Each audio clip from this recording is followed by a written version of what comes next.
उत्तर प्रदेश के अलीगढ़ जिले में एक ऐसा मामला सामने आया है जिसने रिश्तों की मर्यादा को तार-तार कर दिया और पूरे इलाके में सनसनी फैला दी। मडराव थाना क्षेत्र के एक गांव में बेटी की शादी से महज 9 दिन पहले एक महिला अपने होने वाले दामाद के साथ फरार हो गई। हैरानी की बात तो यह है कि महिला अपने साथ बेटी की शादी के लिए जमा किए गए 5 लाख रुपए के कीमती गहने और 2.5 लाख रुपए की नकदी ले गई। इस घटना ने न केवल परिवार को सदमे में डाल दिया बल्कि पूरे गाँव में चर्चा का विषय बना दिया। बताया जा रहा है कि करीब 4 महीने पहले मडराव थाना क्षेत्र के गांव मनोहरपुर कार्यस्थित निवासी जितेंद्र कुमार ने अपनी बेटी शिवानी की शादी छर्रा क्षेत्र के रहने वाले राहुल के साथ तय की थी। शादी की तारीख 16 अप्रैल 2025 निर्धारित की गई थी। परिवार में खुशी का माहौल था। शादी की तैयारियां जोरों शोरों से चल रही थी। 2 अप्रैल को पीली चिट्ठी की रस्म पूरी हुई और रिश्तेदारों को निमंत्रण पत्र बांटे जा चुके थे, लेकिन किसी को अंदाजा भी नहीं था कि शादी से पहले ऐसा तूफान आएगा जो पूरे परिवार को हिलाकर रख देगा। जानकारी के अनुसार शादी तय होने के बाद राहुल ने अपनी होने वाली सास अनीता को एक स्मार्टफोन गिफ्ट किया था। यहीं से दोनों की बातचीत का सिलसिला शुरू हुआ।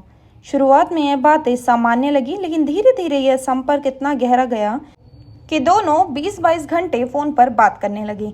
जितेंद्र ने पुलिस को बताया कि जब भी राहुल उनके घर आता वह अनीता के साथ कमरे में घंटों अकेले समय बिताता था। परिवार वालों को इस पर शक हुआ, लेकिन शादी की नज़दीकी तारीख के चलते उन्होंने इसे नज़रअंदाज कर दिया। घटना का सबसे चौंकाने वाला मोड़ 6 अप्रैल को आया, जब राहुल अपने घर से यह कहकर निकला कि वह शादी के लिए कपड़े खरीदने जा रहा है। उसी दिन अनीता भी घर से गायब हो गई। जब देर रात तक दोनों का कोई अता पता नहीं चला तो परिवार वालों ने तलाश शुरू की। जितेंद्र ने जब अपनी अलमारी चेक की तो उसके होश उड़ गए। बेटी की शादी के लिए रखे गए 5 लाख रुपए के सोने चांदी के गहने और 2.5 लाख रुपए नगद गायब थे। उसके बाद परिवार को यह समझाते देर न लगी कि अनीता और राहुल एक साथ फरार हो गए। इस घटना ने शिवानी और उसके परिवार को गहरे सदमे में डाल दिया। जिस मां पर वह अपनी शादी के सपने सजाए बैठी थी, उसी ने उसके होने वाले दूल्हे के साथ मिलकर सारी खुशियां छीन ली। शिवानी की हालत इतनी खराब हो गई कि उसे अस्पताल में भर्ती कराना पड़ा। जितेंद्र ने बताया कि उनकी बेटी बार बार यही कह रही है, माँ ने घर में एक पाई तक नहीं छोड़ी, हमें बस हमारा सामान वापस चाहिए। परिवार के अन्य सदस्यों ने भी इस घटना को घोर कलयुग करार दिया और रिश्तों पर भरोसे को लेकर सवाल उठाए। जितेंद्र ने मडकार थाना क्षेत्र में अनीता और राहुल के खिलाफ गुमशुदगी की शिकायत दर्ज कराई। पुलिस ने मामले को गंभीरता से लेते हुए जांच शुरू कर दी।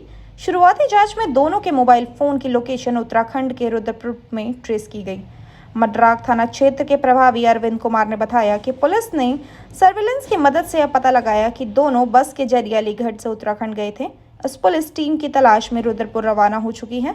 पुलिस का कहना है कि जल्द ही दोनों को पकड़ लिया जाएगा और मामले की पूरी सच्चाई सामने आएगी।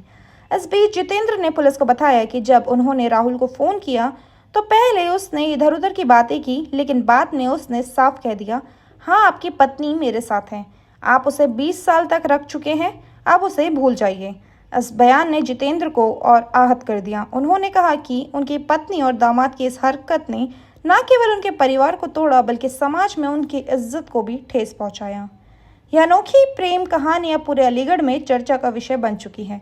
गांव के लोग इसे रिश्तों की प्रकाष्ठा बता रहे हैं, कुछ लोग इसे प्यार का जुनून कह रहे हैं तो कुछ इसे लालच और धोखे का खेल मान रहे हैं। सामाजिक स्तर पर भी यह सवाल उठ रहा है कि क्या अब रिश्तों पर भरोसा करना भी गुनाह हो गया है। लोग इस बात पर हैरानी जता रहे हैं कि एक मां अपनी बेटी की खुशियों को इस तरह कुचल सकती है। फिलहाल पुलिस मामले की गहराई से जांच कर रही है। यह देखना बाकी है कि अनीता और राहुल को पकड़ा जाता है या नहीं, और क्या वो चुराए गए गहने और नकदी के साथ पकड़े जाएंगे। दूसरी ओर शिवानी और उसके पूरे परिवार का दर्द किसी से छिपा नहीं। यह घटना न केवल एक परिवार की त्रासदी है बल्कि समाज के लिए भी एक सबक है कि रिश्तों में विश्वास और पारदर्शी कितनी ज़रूरी है। इस मामले में जैसे नए तथ्य सामने आएंगे यह कहानी और भी सुर्खियां बटोरेगी। तब तक अलीगढ़ का यह प्रेम प्रसंग लोगों के बीच चर्चा का केंद्र बना रहेगा। देश और दुनिया की तमाम खबरों के साथ जुड़े रहने के लिए हमारे न्यूज़ चैनल को सब्सक्राइब करिए।